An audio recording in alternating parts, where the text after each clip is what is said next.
What's up, agents? Zero here, and guys, Minecraft Pocket Edition 1.0, the Ender update is finally here.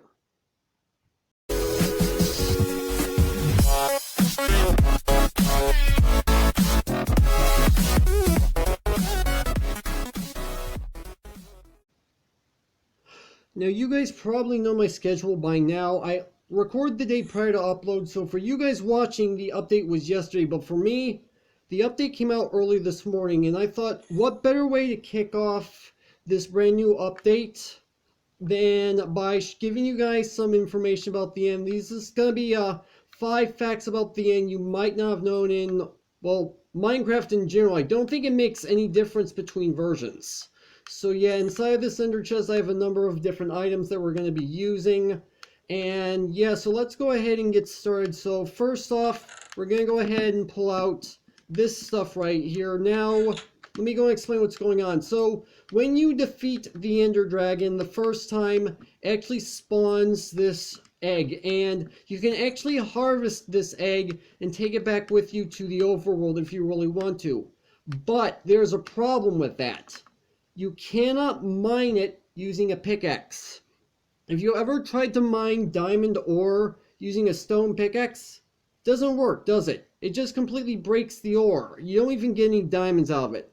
Same thing with the dragon egg, except it does it with all pickaxes. You cannot pick it up with any tools whatsoever, but you can actually break it up using redstone, or specifically with pistons. So what you want to do, you want to get yourself some building blocks, and you will build a platform around it, so you know it's not going to fall into the end portal. Now, if it falls in the end portal, you're done. There is no getting it. And something else that I should probably know, that there's actually only one Ender Dragon egg in the game if you're playing in survival. If you actually respawn the Ender Dragon and you haven't picked up the egg yet, that's it, you're done. You have lost your chance of getting this egg. So you want to make sure you pick this egg up right after you defeat the Ender Dragon, otherwise you're out of luck. So if I go and do this, the Ender Dragon egg now drops itself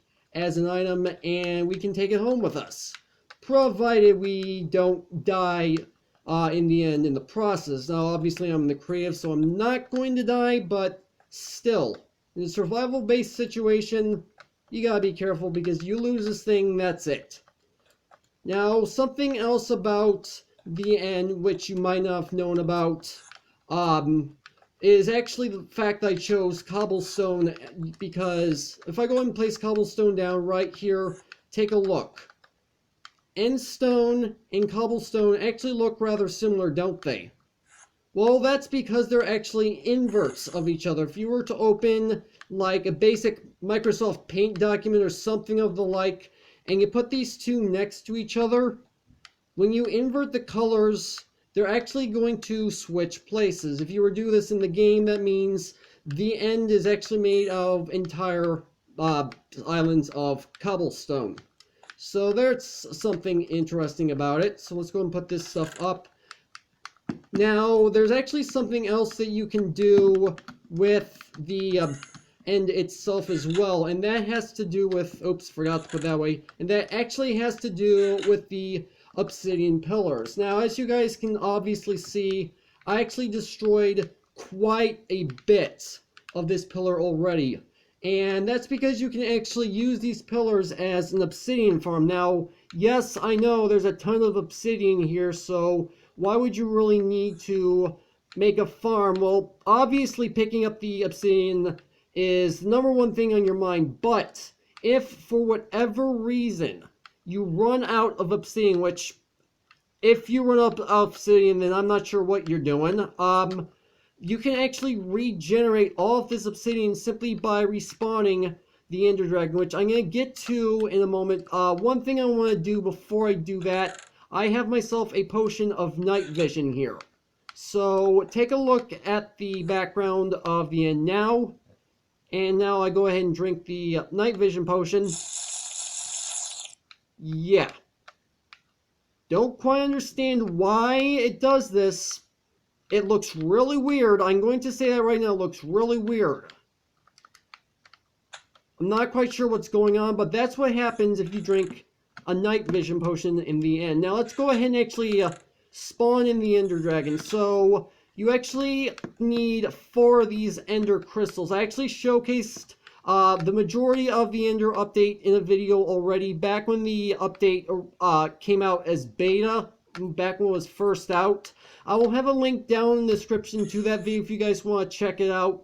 And in that video, I do actually have the crafting recipe for the end crystals. And when you go to the end, if you want to respawn the Enderdragon, you actually need 4 of these, and you put them down in a configuration like this. Now, be aware, if you do not put this down correctly, it does not work, or at least not to my knowledge. So you want to put an end crystal on all 4 sides of the portal, and you will make sure it's in line with the center pillar. So you'll put the center just like this, and now it will start to respawn the dragon. It's going to regenerate these pillars, so as you can tell, and it's going to, yep, there you go. The obsidian that I dug out of this pillar is now restored, and it's now in the process of restoring all the end crystals around the Enderdragon arena in order to respawn the dragon. Dragon spawns all the way up there. And there we go. We have ourselves the dragon back. Now, you guys are already aware that the Enderdragon, when you fight it and you kill it, you get a ton of experience. So this could actually be used for an experience farm if you really wanted it to. However, it gives the most experience when you first kill it. Now, granted, you get a lot of experience regardless. It's not a lot of experience in comparison to when you first destroy it. Now, I have a number of items in my inventory right here because I'm going to be discussing the last thing of which I want to talk to you guys about, and that's actually fighting the dragon itself, because there's actually a part about the dragon fight that's actually rather important to know about, and that's why I actually have these glass bottles with me. So if I go ahead and put this stuff on, and okay, 1, 2, 3, 4, and then go ahead and switch into survival. Come on, where's my keyboard? Thank you. Game mode S. Now, the reason why I'm doing this in survival is because it does not work in creative, and I honestly have no clue why, but it just does not work in creative. Whoa, you threw me rather far. Okay, so what I'm going to do is I'm going to eat one of these golden apples, so that makes sure I don't die easily. Of course, I do have good enchantments on this armor. Whoa! Okay, I just angered an Enderman, which I did not mean to do. Okay, either I angered the Enderman or... Whoa, I'm actually getting a ton of lag here. Either I angered the Enderman or they're actually naturally aggressive. But one of the things about this Enderdragon fight is that... Whoa, I'm getting a ton of lag. Not quite sure what's... Okay,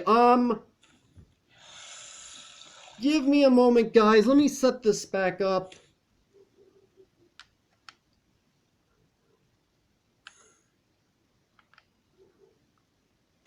Alright, so I'm back in the end. I've got all my stuff down here, which I'm glad I was able to pick back up.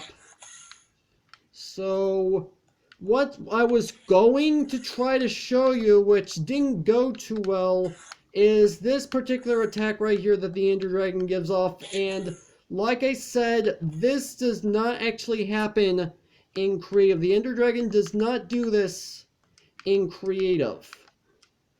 So let me try to see if I can explain this at all. Where is the dragon anyway? I don't know where he went. But anyway, so what's going on is these particle effects that are going around is actually Dragon's Breath, I do believe. Yes, it's Dragon's Breath. Now, Dragon's Breath is actually what is necessary to make lingering potions. Basically, what lingering potion is that when you throw it on the ground, you throw it on the ground like a regular splash potion. However, it actually has an area effect that stays around for a few seconds, which means you can have a number of different mobs or players get the exact same potion effect at once. How many did we actually end up getting? 5. I mean, Gran was already on creative when I did it. At least you guys know what I was trying to showcase. I'm really sorry, guys. I did not think that was going to end up happening like this. I thought I had it, but apparently not.